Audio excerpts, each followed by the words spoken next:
All right. Well, thanks everybody for joining. My name's Greg Portnoy, if you don't know me. Uh, Co-founder and CEO of Euler, new PRM platform, and I've been building partner programs for the last 10 years. And through this process of building partner tech, started having a ton of conversations with partner leaders. And I've probably spoken to like a couple hundred partnership leaders over the last year and a half, and started to see a lot of really interesting trends across different organizations, different sizes, different maturity levels, different size teams. And one of the things that was most interesting to me was that the foundations, like the good foundations for building a scalable, predictable partner program, was something that a lot of people were aware of, but very few partner leaders had the actual latitude and grace and time and support to build their partner programs the right way. And so I thought of creating a series called 0 to 1, where we kind of go back to basics, and do have a discussion around all of the things that should be done correctly from the beginning if we really want to build a partner program and a partner department for scale. And interestingly, I thought we'd have a lot of folks that are earlier in their career, earlier in their maturity, earlier in their journey, and we've had a really, really good mix. We've had a ton of folks from companies like Microsoft and Apple and HubSpot, but then obviously smaller companies, SaaS, agencies, kind of all of the above. And so this is the 6th or 7th in the series. I think there's going to be 10 to 12 total. And in this session, we're going to talk about partner activation. We were actually going to try to touch on management as well. But as my incredible guest host, Mike Stalker, and I were chatting, we realized there was so much meat on the bone just for activation alone. And it was such a critical step in the partner lifecycle that we wanted to focus in just on that. So that's what we're going to be talking about here. Also a great segue to introduce my co-host, Mike. Hey, thanks so much, Greg. What a great series that you're putting on here. Super happy to be a part of this. Hi, everyone. There's some familiar names in the screen here that I've seen before. So I'm Mike Stalker. I'm the VP of Partnerships at CallRail. If you don't know who CallRail is a leading call tracking and AI-powered analytics platform. We have a very large, robust agency partner program of 7,000 agencies thereabouts, so quite large. And then also we have quite a number of technical integration partners. But prior to this, I was at a company called Rollworks, which is part of Rollworks, AdRoll, Nextroll, kind of, they're all in the same corporate umbrella.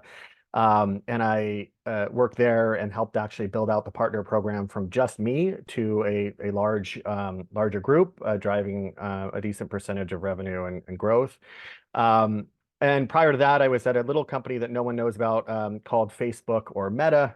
So I've been at a very large company as well, where I managed all of their global MarTech partnerships. So think of Facebook and Salesforce, Facebook and HubSpot, Facebook and Adobe, and some of the others. And then I guess the last one that I'll share is I was also Senior Director of BizDev at Marketo prior to that. So I actually helped them build out their partner ecosystem back in the day. So Marketo is now part of Adobe.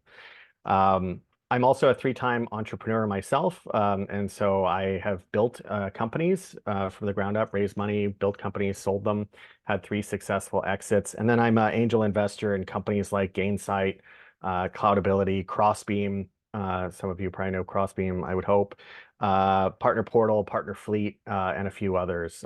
So definitely active in the partner community. Excited to be here and share with all of you some knowledge that I have. Oh, I see Corey Snyder. Corey, you don't have to bow, but it's nice to see you. Yeah, great. I think that's about it on my intro there. Awesome. Thank you, Mike. Thank you. That was an incredible intro.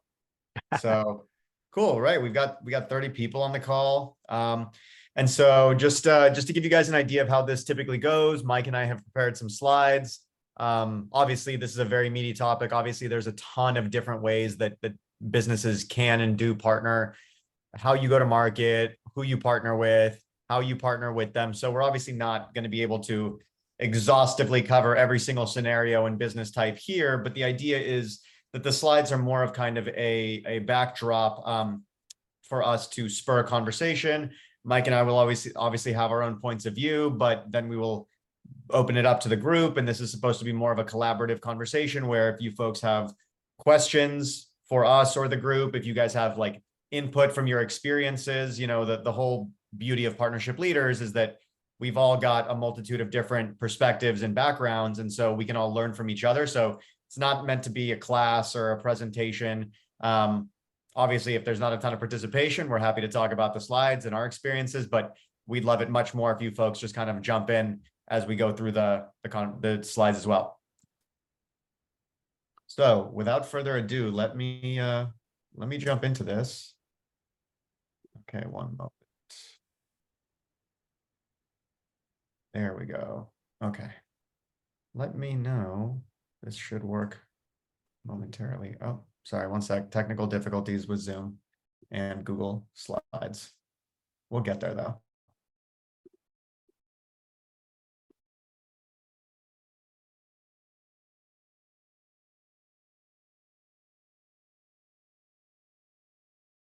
There we go. Okay. I think we are all set. All right. You guys can see my slides all good? Beautiful. All right.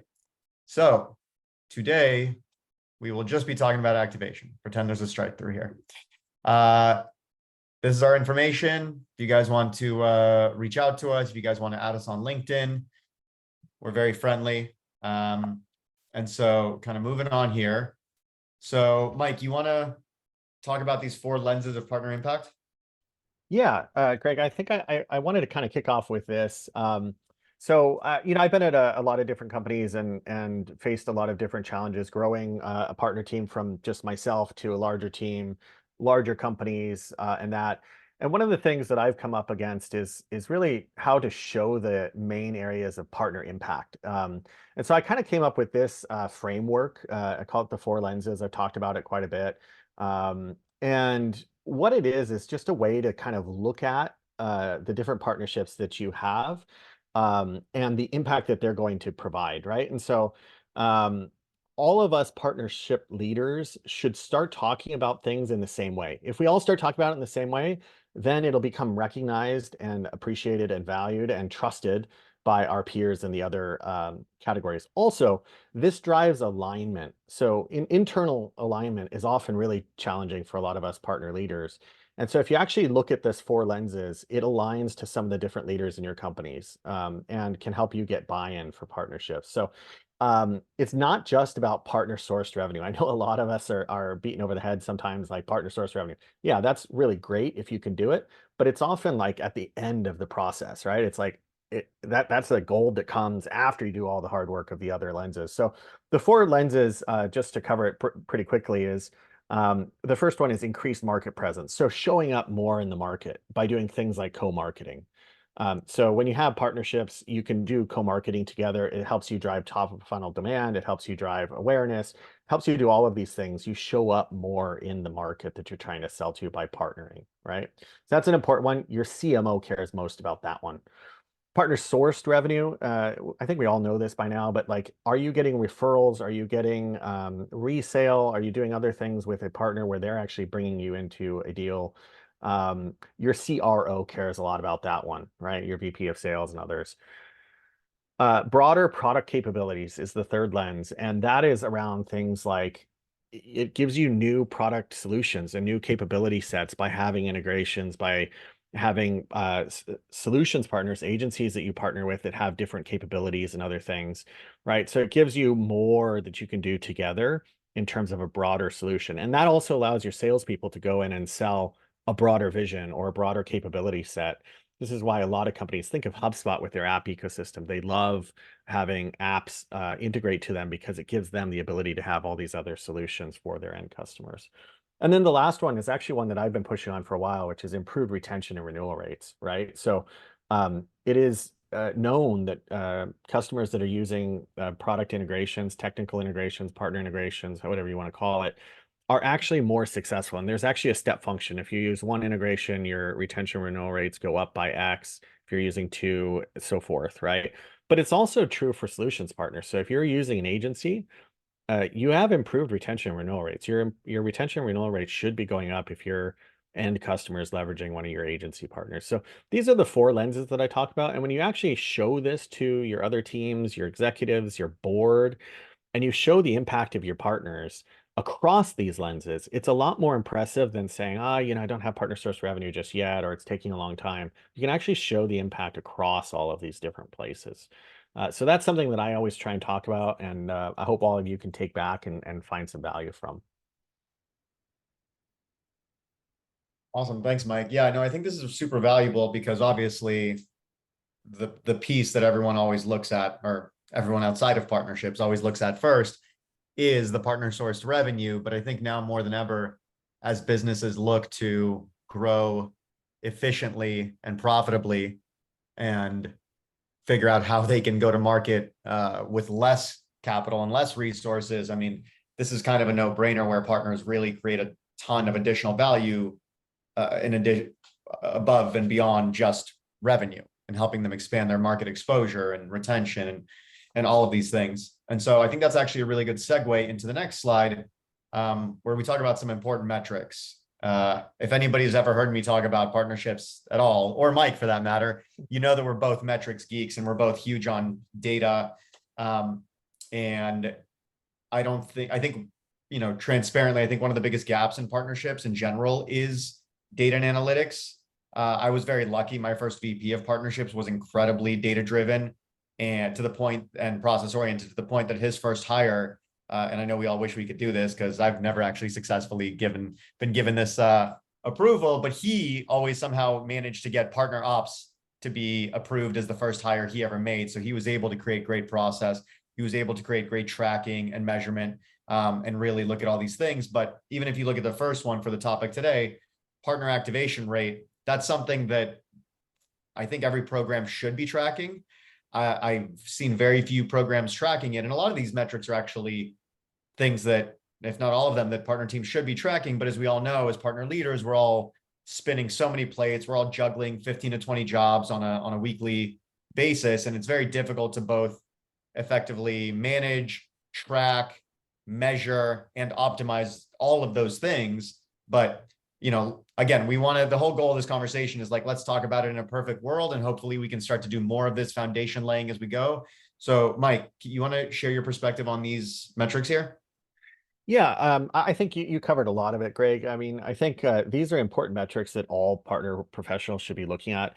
Pro tip, make best friends with your RevOps team. If you don't have partner ops, like make sure you're best friends with your RevOps team. No joke, like they're really important. They can help you to get some of these metrics. And if you also have a BI team, they're also very valuable in terms of helping get some of the things like retention rates and other things, and lifetime value tied to customer integration. So those are two really important teams that I highly recommend that you are friendly with. But in terms of these metrics, I think they align, and so what I call pillar here aligns with the lenses that I just talked about, right? And so when you think about, and also the key stakeholders, so I went ahead and said, well, these metrics tie to your marketing or sales leader, and it ties to the lens of partner source revenue, or it ties to the lens of broader product capabilities. So if you take these, like this is not easy. I've done this. It takes sometimes a long time to be able to start tracking to all of these metrics, but you can start to chip away at this list. There's probably several that you already can track to. And then there may be some that are aspirational that you say, hey, that looks really interesting. How do I get to that number? And how can I talk to my RevOps team about actually getting that to be something that we track? There are some cool ones on here when we think about activation. So, Greg talked about partner activation rate. There's also things like integration adoption. So how many customers actually using integration, something I look at all the time for our tech partners. What is the retention tied to the integration? We talked about that. Penetration of customer base. Okay, we know that we have 50,000 customers or 100,000 customers. How many of those customers are using our GA4 integration? Or how many of those are using our HubSpot integration? What's the percentage of our customer base that's using that. So there's a whole bunch of these that actually are very important to look at from an activation perspective, because it actually shows the progress that you're making. How much are you activating the partners for your business? So that's all that I would say in terms of this. I think we got it pretty well covered. Yeah, yeah. And I actually remembered that Corey Snyder asked a very good question the other day, which is, what does partner activation rate even mean? And so I would say partner activation rate is kind of in the eye of the beholder to some extent to each program. It depends on what you're trying to get your partners to do. You know, obviously, if we look back at the previous slide, if these are the impacts, whichever impact you're going for, then that is the activation, you know, for your partner. If you're signing up a co-marketing partnership, you're predominantly partnering with them to get brand exposure or exposure to their audience. That might be the activation once you finally crack that nut. Or if it's partner source revenue, maybe once you get your first legitimate opportunity or closed won revenue, you guys kind of get the idea. But partner activation rate in a lot of these should be taken through the lens of your business and whatever your goals are for partnership. Corey also asked in the chat, why is partnerships not a stakeholder on all of these? And is it implied? This is actually Mike's slide. Mike, do you want to answer? But I'm Yes. assuming it's implied. Yeah, Corey, it's implied. So of course, partnerships are key stakeholders across all of these. I think the role of a partner leader is actually very cross-functional. Like, you are touching all of these things. And I was talking to someone that was actually thinking about moving into partnerships as a career, and I said it's almost like running your own business. I mentioned earlier I was an entrepreneur. It's like running your own business, and you almost have to go across things. So it's implied that partnerships is a key stakeholder in all of these. But then these are your cross-functional partners that really care about some of those metrics, is kind of what I had listed. We are professional business jugglers. That's right. We are. We wear many hats. I mean, I You can can't see honestly behind say, me, but I have a lot of hats behind me. I actually also have a lot of hats behind me. That's pretty funny.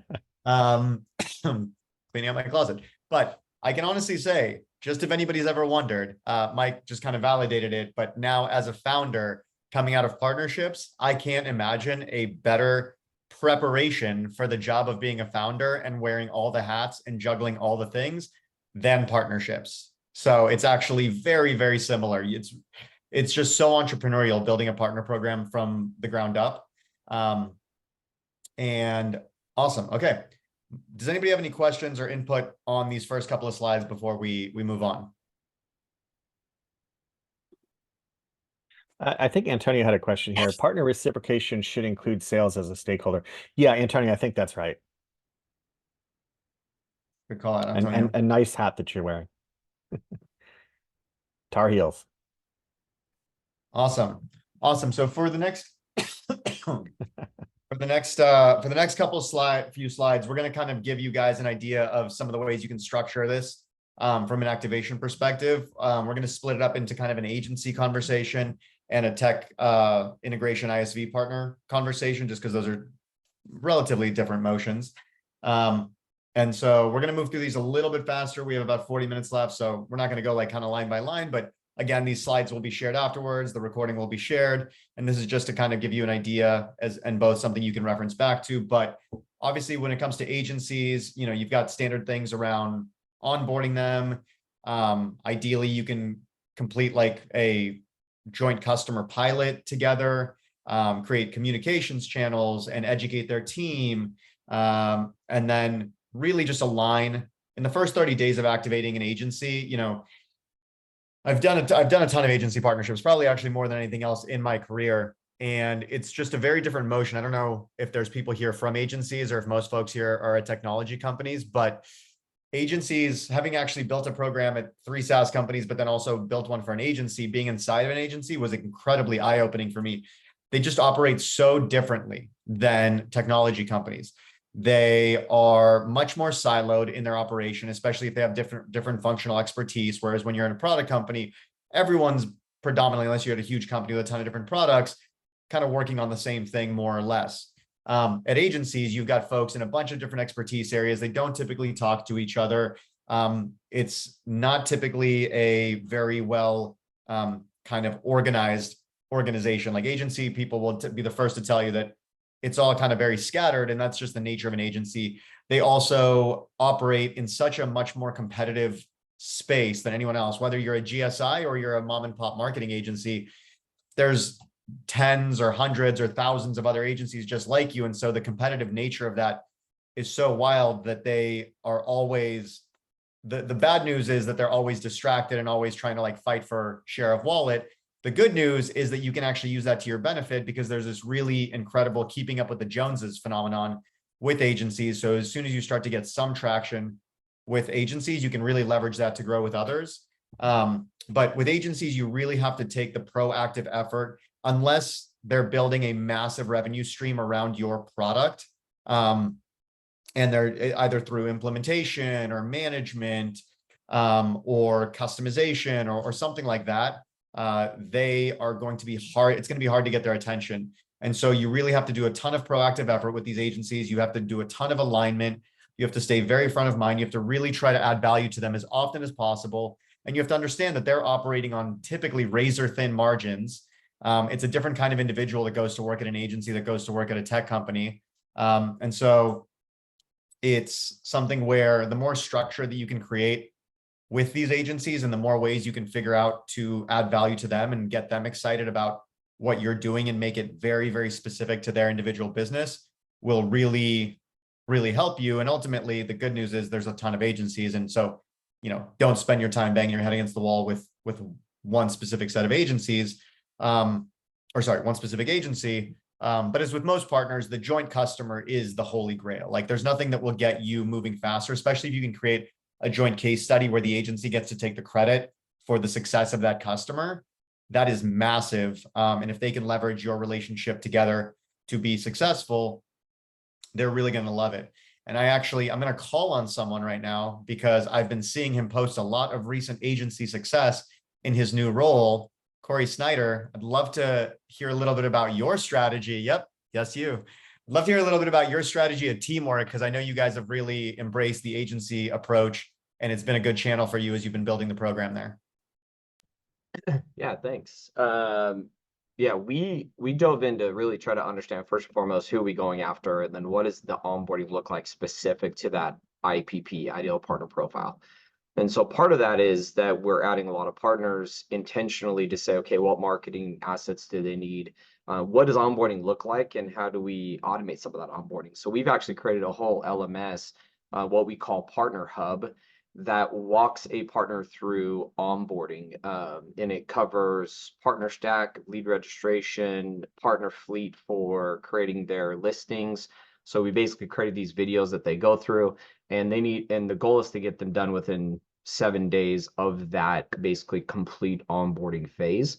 And really, it's just the basics. And we've broken it out between days, so we notify them based on those days on what they should be doing next. Every single member of their team can get access to this information as well, which is super important. We also have a complete walkthrough of our product. We have about 19 courses that we built out. So pretty much anything we give to the sales team, we give to our partners. So that way they're set up for success on how we pitch, how we present, what products do we offer, the benefits between the products, competitive analysis, the whole 9 yards. So we do front load them quite a bit, but then we handhold them based on time-bound notifications or emails like, hey, you should be checking a look at this. You should be looking at this. We do plant co-marketing opportunities. Absolutely. We do that actually at the pitch. So at the very beginning, as my partner acquisition person's going through the conversation, we have a deck that we built out with all the benefits of why they want to partner with us and what a combined partnership and relationship looks like, and how that's going to benefit them and their clients. And so that's really what we focused on, is like, how do we just streamline the process for them, making absorption of content super easy at their time, where they're at, whenever they need to. And it's given us a ton of data to be able to say, okay, how do we pivot? Where do we change? What resources do we need internally from a team perspective, and all that kind of good stuff. So that's been our main focus. And we've now developed 2 ideal partner profiles, one sales quantity and one sales revenue, or think about it from a perspective of $2,000 in ARR on average compared to $20,000 scale deals. And so now that we're developing those 2 IPPs, we can now go after them different. We'll have different onboardings everything will evolve from there. If that's helpful. That's pretty awesome, Corey. What you've set up. Everyone listen to Corey. Corey's got a lot of good learnings here. I did want to share something too. So I presented at HubSpot's Inbound Partner Day last year. I was up on stage with Jen Spencer, who's the CEO over at SmartBug Agency. CallRail has, I think I mentioned 7,000 agency partners. Oh, thank you, Christy. 7,000 agency partners that we work with quite a lot. And so one of the things that I observed and have validated in talking to a lot of those agencies is that a common misstep for people that are onboarding or launching new agency partners is really focusing on all of the productions and services that you have available, but not necessarily taking the time to focus on how those products and services actually uniquely solve a problem for the agency and for their clients, right? It's not about like the commissions or rev share as much. In fact, like they don't like it's a cherry on top, I think is what Jen said. It's a nice thing that they're making some rev share off of it. It's how you make their lives easier, how you help them grow and retain their customers, how you help them add new customers. That's what they really care about. So always put yourself in the agency's shoes is kind of what I would say is like, what's in it for them? I think Greg's going to talk a bit about that. But yeah, if anyone wants to learn more, like CallRail, I've been very impressed. I've only been here a little over a year, has done a lot of the things right. We have I'll drop this in actually. We talk about our partner program here if anyone's interested in taking a look at that, or if you're an agency and you'd like to join, take a look. Shameless plug, sorry. No, that's great. Thank you both for sharing that input. And this is just here, we're just chatting a little bit. Obviously, we all know this. I think this is probably tattooed on every partner leader's but the fact that partnerships don't happen immediately. But just kind of talking about how, when it comes to agencies, the smaller they are, the faster they activate. We all know that. I think the part that a lot of companies are going after now with GSIs is the CEOs and CROs and boards really don't understand that a solid GSI partnership is going to take at least 12 months. Genuinely, I think it's 18 to 24 months for most, quite frankly, which is a tough pill to swallow. But, with these GSIs, everybody's hounding them, unless you're coming to them with at least a 7-figure engagement attached to your product or whatever, they're not really going to care. And it's going to take you a long time to penetrate that organization. But some key milestones with any kind of partnership or any kind of agency partnership is obviously setting goals, milestones, and timeline. Getting executive buy-in at these agencies is critical, especially because they're siloed and they operate in such a scattered way. Having that alignment from the top down will make it the easiest for you to penetrate the different areas of the organization that you need to penetrate. Obviously, again, educating their team early and often as much as you can with agencies. One of the things that I've seen be most successful is if you have any kind of data, anything that they can leverage to make themselves a thought leader as the agency that they can then put out and share as their expertise in a particular space, even if it's completely your business's data and thought leadership, that's a huge one to help agencies. I will tell you that the actual account facing, the client facing folks at agencies more than any other partner type that I've ever had are extremely coin operated because they're typically paid way less than folks in tech. So if you can create like a spiff program for the client facing folks at your agency partners, that works really well as well. And then obviously from a go-to-market perspective, again, that's new client or project referral to give them. And then that joint story to build a case study around is massive. Mike, anything to add on this? I think one thing that I am a big proponent of, and I think you've got it here somewhere, but is case studies are huge. They start the flywheel of growth. If you can actually show and demonstrate the value. I think I did a couple when I was at Facebook. We did one with HubSpot, and I'm trying to think of the name of the agency that we worked with. And it was about Airstream trailers. I think I saw Christy here earlier. Christy, they had Airstream trailers on the show floor at Inbound. And it stemmed a lot from this case study, and it highlighted this agency that did the work of the partnership. And so they got a whole bunch of new inbound business. It helped HubSpot, it helped Facebook in terms of driving activation of the integration. So I think case studies are real like igniter. They start the flywheel spinning and they start driving a lot of growth. So to me, that's one big lever for activation and driving agency partnership growth.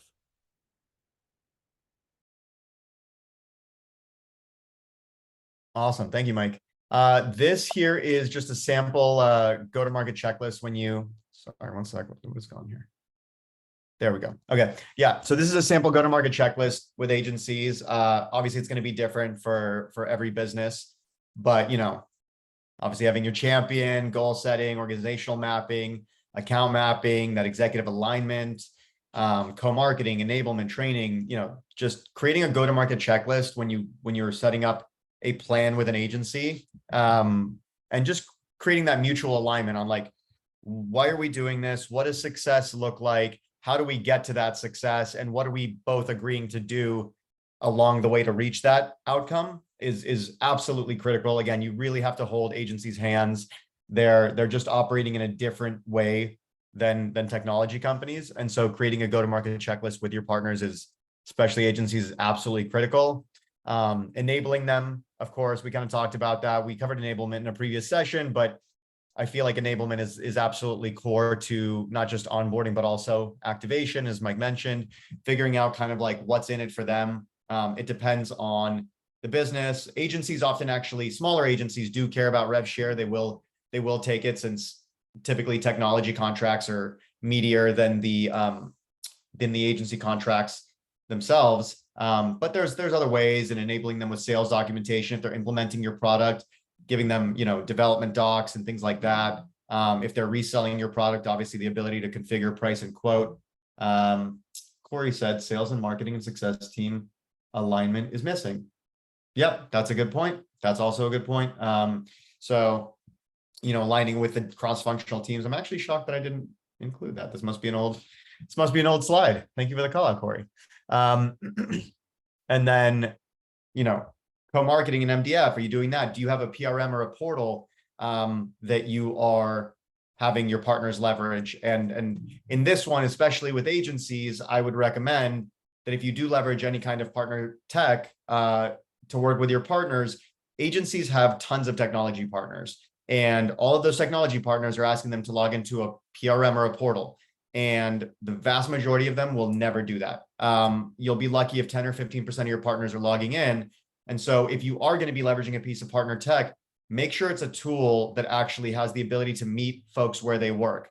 Email, Slack, what have you, but make it as frictionless as possible for your partners to do the things that you want them to do. I know this is obvious to most of the people on the call, but I've been surprised with the amount of conversations I've had with partner teams that are like, oh, we put all this content over here. We put all this enablement over here. We gave them a way to log in and submit leads and register deals and so on and so forth. And they're shocked that nobody's doing it. But ultimately, if they're a successful agency, they're going to have a ton of people chomping at the bit to work with them. And they're not going to follow your process to do you a value add. So think about ways to constantly meet your partners where they already are. Mike, any additions to the enablement piece?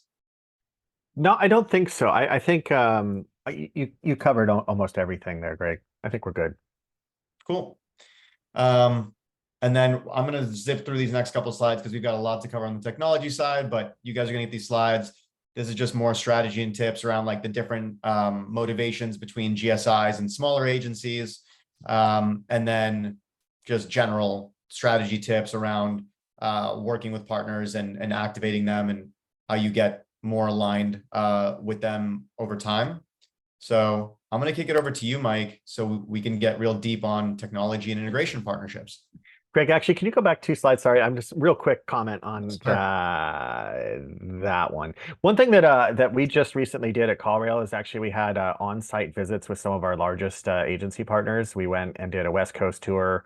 We're planning to do an East Coast tour. I highly recommend on-site visits. I don't know if it's here anywhere. You kind of have partner summits on here, Greg, but on-site visits, we're done with COVID, thankfully. Let's hope it stays that way. Like, go out and meet your partners. You really can actually understand a lot more. You can move the partnership a lot faster by being in person, meeting in person, showing that you're investing in the partnership, going out and meeting them in person. So something I just wanted to throw out there. All right, now we can talk about tech partners, tech integration partners. All right. Greg mentioned that in his career, he's done a lot of agency partnerships. On the flip side, I in my career have done a lot of tech integration partnerships. Mentioned I was at Marketo and helped them build their app ecosystem. I've been a 4 times HubSpot partner. So I've done a lot of tech integration partners. And so here's kind of what I've come up with. I'd be really curious to kind of hear the team's thoughts on this. Corey Snyder was actually my partner at Sendoso when I was at Rollworks. So Corey, let's see if we actually did some of these things that I say we should do. But here's where I say that we should start with, and this sounds a little odd, but I think Corey, you talked about IPP, ideal partner profile. I actually say it starts with researching your own company's ICP, your ideal customer profile, and what does their tech stack look like, right? And that'll help you identify the leaders in that tech stack and the key categories that they have. And then you can start reaching out and saying, hey, these are the partners that I have to work with. The great example that I give there is, yes, thank you, Antonio. ICP drives IPP. It sounds like a song. What's that song? Something about OPP. But anyhow, basically, one thing that I did at Rollworks is an ABM platform. We found that it worked really well with the offline send and gifting platforms. Corey worked at Sendoso, and guess what? Like those 2 platforms work really, really well together. It's like peanut butter and jelly. They go well together. And Sendoso was in a ton of our customers' tech stack. So that was a logical partnership that made a lot of sense and drove a lot. Thanks, Christy. And Corey, you got my reference. But that partnership drove a lot of business for both sides. And it's because we went out and looked at the tech stack and saw the key leaders and the key platforms. So make sure that you're doing that. CallRail, we go after a lot of verticals. So we're very strong in the legal vertical, the home services vertical, healthcare, some of those. We're just pushing hard in healthcare right now. And I tell you, I had to go out and look at what does the healthcare tech stack look like. And actually, it's very different for dental versus medical practices and lots of other things. But going and doing that research and understanding what are the key players there and who should we be talking to is actually a really good exercise. So I highly recommend that you do that. Then there's some tactical things, MNDAs, understanding how their partner program works, partner data platforms, PDPs, so Reveal and Crossbeam. Both are very important for understanding the TAM, the total addressable market for the partnership. I kind of look at it that way and say, all right, if you only have a very few, maybe it's not going to be a top priority partnership, right? Or they can build it or something. But if there's a lot of joint customers and there's a lot of your prospects or their customers, that means that you should actually really prioritize this partnership and see if you can invest in it. I highly recommend setting up shared Slack channels or Teams or whatever it is that you use for faster communication. Other things that you all should think about is understanding that the partner sandboxes, making sure that you're getting access to those, making sure that you're giving demos of each other's product. So get your product team involved and show the demo. Have the product and eng people on those early use case development calls, because that'll actually spur ideas of how to build a better integration. And then it's around developing content, educational content, value, to always focus on the value. What is the use case? And then it comes down later down the road. You can look at things like the go-to-market rollout. How do you do it? Do you do a press release? Do you do blog posts? Do you do all these things? What's the partner rev share look like? Getting an agreement in place, getting them set up. But that's kind of, there's a path to it. Is there anything that people are suggesting that we do or that I haven't covered on this? Yes, Gong. Who wrote that? Antonio wrote Gong. It's on my next slide, Antonio. I think. Oh, Cora. Okay. All right. So there's other things. In terms of size, we'll go through this fast. The smaller the tech partner, obviously, the faster the integration can be developed. I've seen it go as fast as 1 to 3 months. But if you're larger, 6 to 9 months, here at CallRail, I would say that we're kind of mid-sized. It sometimes takes six months or more to really get an integration going from concept and early discussions all the way through to actual release. So be patient, make sure that you are persistent. I think that that's one thing that a lot of us partnership people are good at, which is like consistently following up and pushing to try and get something through. Key milestones, setting goals. It's a lot of the same stuff that you would do with an agency partner, getting executive buy-in on the partner structure, the product roadmap, timing. Make sure that you're going and working very closely with your product teams of when these things can get built. Doing the account mapping to identify the mutual clients, mutual customers, the targets in each other's prospect sides. Make sure that you're really understanding that, because that'll give you a target list to go after. Build that joint go-to-market story, which is like one-pagers and case studies.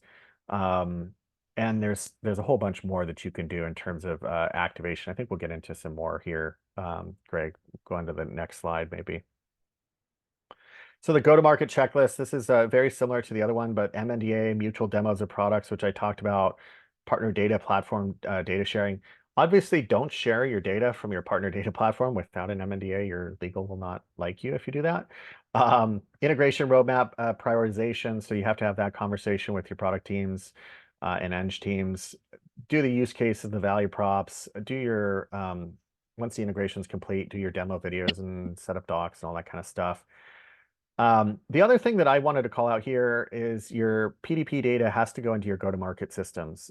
This is a big deal. So what do I mean by that? Your reveal and cross-beam data should now be pushed into other systems. So you got to work with your RevOps team to get it into your CRM. So it should show up in Salesforce so that your salespeople can see a partner is involved and can do all kinds of different use cases off that. You got to push it into your marketing automation system so that you can drive activation of the integration.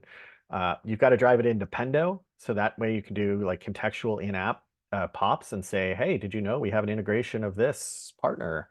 It drives integration rates way, way up. So there's an awful lot of things that you can do to try and drive activation, which is kind of the topic that we're here for today. And then I mentioned this, but value, customer case studies and value is super important. No, it's okay, Greg. We can go to the next one. In terms of enablement, you know, it's very similar. So what's in it for them? Referral, rev share, more product capabilities. It's those 4 lenses, but it's like in reverse. It's for them, right? So they get co-marketing, they get more product capabilities, these type of things. I think you all are familiar with all the different things that we can do in terms of co-marketing, marketing materials, one-pagers, value blogs, demo videos. I have found that a short 3-minute demo video, like value prop and integration setup video, can be really valuable. We did a lot of those at Rollworks, and if you can keep it to 3 minutes, people will watch it. Anything longer and people don't care. So sometimes it's worth spending the like $2,000 to create a nice slick video to actually show the impact of the value of an integration that you've built. Development support, you know, it's API docs, it's sandbox, it's shared Slack access, so you get your developers chatting. I have found that that's exceptionally helpful. As the partner leader, step out of the way, let those folks communicate with each other. Like set up the shared Slack channel. Maybe you can at people just to make sure that they get their answers in a timely manner, but at that point, let them talk. It's far more productive than you having to play telephone in between. So some of the enablement side, I think we have some more. Yeah, I mean, this is some of the same stuff. So doing training and enablement is really important. I think it's really important on a tech integration partnership to do training around like all your teams. It's sales, it's customer success, it's marketing, it's your support team is super important. And also your product team should be fairly familiar because, you know, they help build it, but it's all of those teams. Because if your support get the call in about how an integration works and they have no idea, it's going to create a really bad end customer experience, right? So you got to make sure you do the training and enablement there. Let's see, a PRM and portal. I think Greg mentioned this for agency partners. The same goes for tech partners. Your tech partners aren't going to want to log into everyone's PRM and partner portal. Like it's tough. I've never seen that really work super well. So I think you just have to make it really easy, and you have to make sure that you're keeping them informed and communicating to. A partner newsletter is a great idea, and it could be specific for your tech partners even. We just, going back to agency, we just did an agency roadmap presentation, kind of partner roadmap, sharing with them all the things that we're coming up with. And it was a big success. I highly encourage those kind of things to happen. We can go ahead and go to the next one, Greg. Here's some strategy or tips that I've had. Make it easy, be responsive, reply quickly. Like we're all busy and sometimes things are like you need an answer fairly soon. Otherwise, you're going to move on to other things. So just make sure you move quickly. Iterate often, learn quickly. One thing I would say about integration partnerships that's a little different for the activation is make sure that you get customer feedback quickly within the first month and bring that back to your product team. But they need to have the extra bandwidth. They need to have the extra slot in the product roadmap to update the integration. Too often I've seen, oh, here's our integration. And then there's like, oh, now we can't get to the updates for 6 months.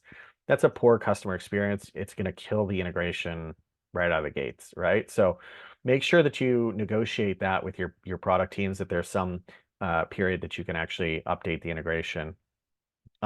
Customer values, quotes, benefits, all that stuff's important. Antonio, you mentioned, someone mentioned Gong. James was talking about Gong. So I do this, set up Gong trackers for every partner name, or even future partners that you're considering. And what that does is you have that tracker that helps like facilitate an interest list or activation opportunities. We're here to talk about activation, right? Imagine you had a list of all the people that brought up whatever partner name is. You could actually go out and immediately talk to all of them and say, we've got this new integration. Can we drive activation? Like, are you interested? The answer is probably yes, right? So that was one that I wanted to kind of throw out there.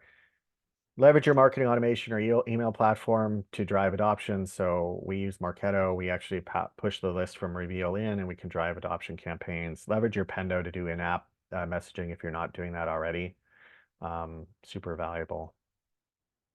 Yeah, thank you, Mike. And one thing I wanted to jump in on here, when I was building tech partnerships at Attentive, before Crossbeam and Reveal were really a thing, I fortunately did have RevOps support. And so from every partner and potential partner, we would get a customer list. And we would also obviously understand the tech stack of our customers, and we would listen to Gong calls. So fortunately, we had a ton of data in our sales force at Attentive. And I think integration partnerships are a little bit different than agency partnerships in that an integration partnership takes a lot more, as much as, sorry, there's a little bit of sun behind me, as much as the agency partnerships take enablement and support internally, as all partnerships do, integration partnerships are really often a more significant like 50-50 split, because both sides need to devote product resources, both sides need to be put into building the integration, unless it's kind of like a one-sided you integrate into us situation. And so creating that internal business case of, hey, this is why we want to integrate with them. This percentage of our customers are already using them. They come up this often on sales calls based on their customer list. If we map that customer list to our existing customer tiers and the average revenue per customer in that tier, this is the actual revenue opportunity within that integration. Hey, we see that if someone's using one of our integrations or two of our integrations or three, our product is this much stickier and therefore our retention rates are that much higher.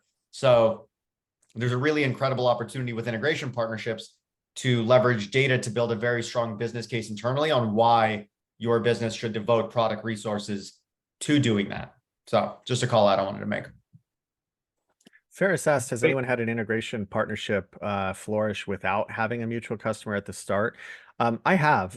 It just depends on the use case. And can you do the education awareness and then fairly quickly afterwards drive some mutual customer adoption, right?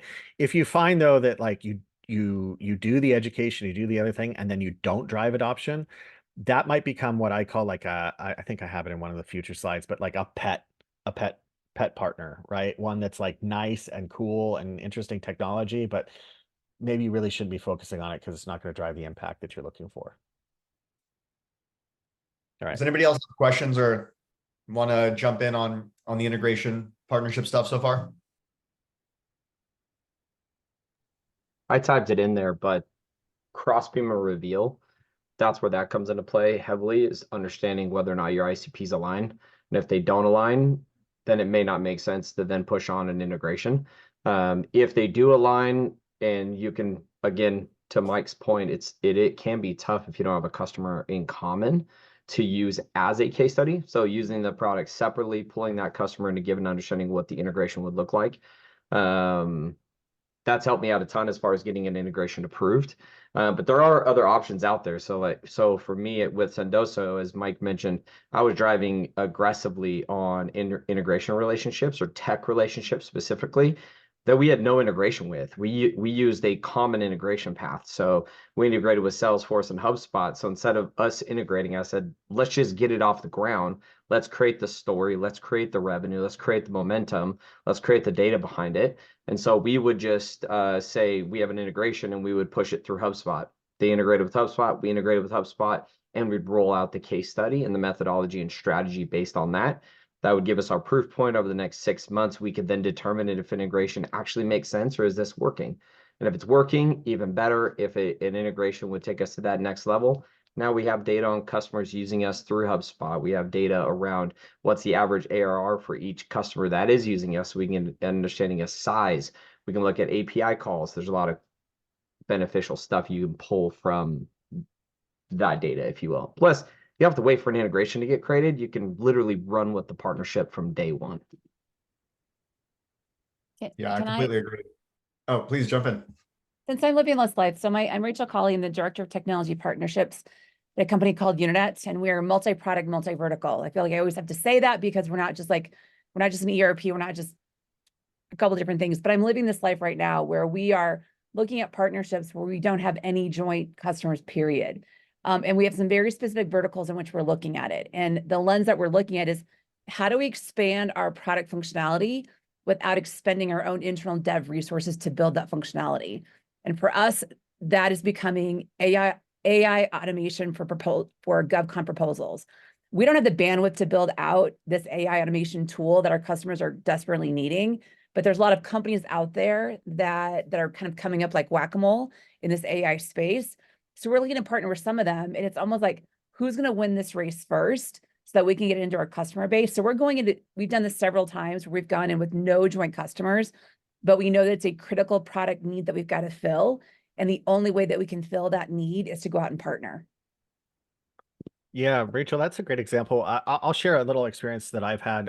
When I was at Facebook, Meta, and we had a lead ads product. Some of you may be familiar with lead ads. It's where you can actually get lead information out of Facebook into your CRM.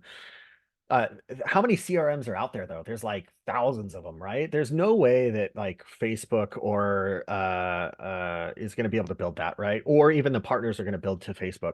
And so what we did is we partnered with companies like Zapier, with some of the others to actually do the long tail. And then we provided that functionality and said, like, if you want, here are a bunch of different options. They are not owned by Facebook or endorsed necessarily, but here are the options that you can use. And then if we saw one of those was getting like a lot of uptick, or that end platform was growing, then we might reach out to that end platform and try and forge a relationship there. But sometimes you have to think about it like an end, like who can open you up to a bunch of additional opportunities. I think that's sort of what you were somewhat getting at. So wanted to share that you can do that. And even if you don't have any customers that you know of, you can still work with tools that enable those. Great call outs. We only have 3 minutes left. Mike, did you want to cover anything on this slide before we wrap? No, I don't think so. I think just note that there are several different types of partners. The strategics that are, major platforms, CRM, marketing automation, support and service. You all know who the names are there: ServiceNow, Microsoft, whatever. Those are typically you build to, right? Those are the big platforms. They give you their APIs. They make access to it. They have their own gravity. And it's really about how do you augment and complement their main core functionality for the end customers, right? The ecosystem partners are maybe you're similar in size, or your technologies work well together, or they should work well together to help the end customer. I think I mentioned Rollworks and Sendoso is a good example of that, like two similar sized companies trying to work together that provide a good solution. And then there's the innovative small partners, and these are like, they could come to you if you have your own API and developer program. That's awesome. I highly encourage it. But that takes resources, right? But those are those that build to you. And maybe, those are innovative partners that you do want to work with, but you maybe can't spend a lot of resources on them because it doesn't have all the impact lenses. Maybe it's just a technology improvement lens. So think about that in terms of the different sizes of partners that you're working with and your dynamic with them. Who has the gravity? Who is going to provide the impact and value to each other? That's it for me on this, Greg. And then I Awesome. threw together some resources on this. We'll send this out afterwards, but if anyone wants to take a look at any of these, super helpful to look through some of these. Awesome. Well, thank you, Mike. Thank you, everyone that jumped in on the conversation, and the chat was blowing up. That was great. I hope this was valuable. Obviously, I feel like we barely scratched the surface on a very, very meaty topic. I can't believe I thought we were also going to cover partner management in this one. Learning experience for me. But yeah, we've had a ton of these sessions. This is the 6th or 7th one. If you guys enjoyed it, the other ones were awesome as well. You can find the recordings in the PL Slack, and we've got a bunch more on the way. But I hope everyone enjoyed the conversation, found it valuable. And until the next one, I hope everyone has a lovely day and week. Thank you, Mike, for all of your amazing input. Thank you, everyone. Thanks, Greg.